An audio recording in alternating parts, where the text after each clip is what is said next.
Halo sahabat desa, kita jumpa lagi. Kali ini kita akan melihat dan mencari tahu terkait mekanisme penyaluran dana desa di tahun 2026 dari slide milik Direktorat Pelaksanaan Anggaran, yang mana slide ini sendiri bisa kamu download di link yang ada di deskripsi di bawah.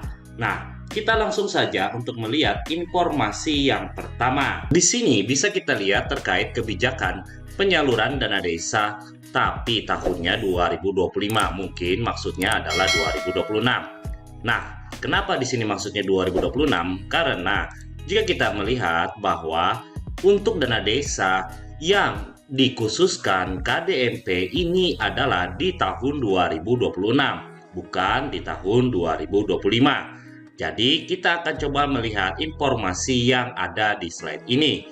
Yang pertama, dana desa disalurkan untuk reguler dan mendukung implementasi KDMP. KDMP sendiri kita ketahui bahwa Koperasi Desa Merah Putih. Nah, dana desa reguler disalurkan dalam 2 tahap, baik desa reguler maupun desa mandiri. Jadi apapun status desanya, baik dia desa mandiri atau non-mandiri, dia tetap disalurkan sebanyak 2 tahap di tahun 2026. Berikutnya, penyaluran dana desa reguler disalurkan dari rekening kas umum negara ke RKD melalui RKUD. Jadi untuk dana desa reguler ini disalurkan ke rekening desa.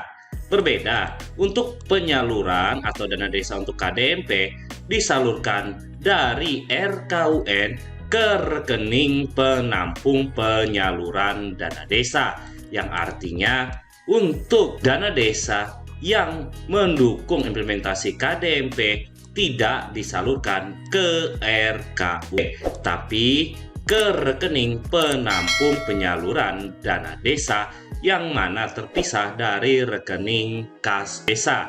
Dan ini nanti kita akan melihat pada surat keputusan Kementerian Keuangan. Berikutnya kita melihat untuk persyaratannya. Di sini ada menguraikan terkait penyaluran dana desa yang reguler yang disalurkan dari rekening desa. Nah, kita lihat di tahap 1 bahwa penyaluran akan dilakukan paling lambat itu di bulan Juni, dan tanggalnya sendiri 15 Juni tahun 2026, dan disalurkan hanya 40% untuk desa selain mandiri dan 60% untuk desa mandiri.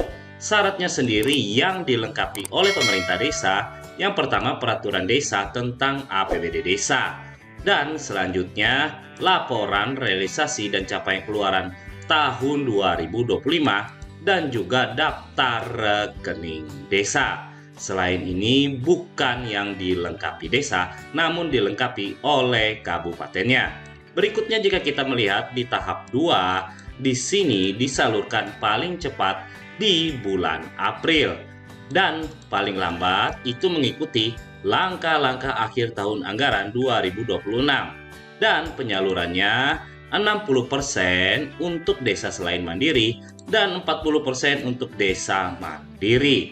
Nah, persyaratannya sendiri yaitu kita lihat laporan realisasi penyerapan dan capaian keluaran dana desa tahap 1, yang mana kita ketahui sendiri ini datanya diinput di menu output dana desa pada aplikasi Siskudes. Selanjutnya poin 2 dan poin 3 ini bukan yang dilengkapi desa. Nah, ada catatan di sini.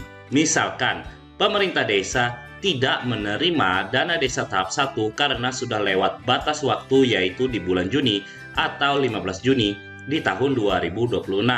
Dikatakan bahwa dalam hal desa belum menerima DD tahap 1 sampai 15 Juni, desa tetap dapat menerima DD tahap 1 dan tahap 2 plus surat pernyataan kesanggupan penyerap dana desa tahap 1, tetap wajib menyampaikan dokumen syarat salur.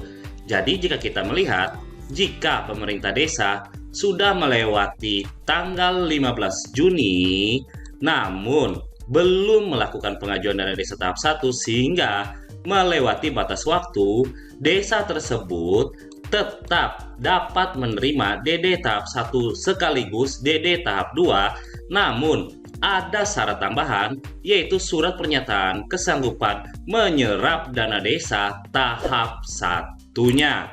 Dan juga wajib menyampaikan persyaratan yang disampaikan di tahap 1 ini untuk desanya. Mungkin itu saja informasi yang kita dapat terkait dengan penyaluran dana desa di tahun 2026, yang mana di sini kembali disampaikan bisa kamu download untuk slide ini di link deskripsi di bawah. Terima kasih sudah menonton dan sampai jumpa lagi.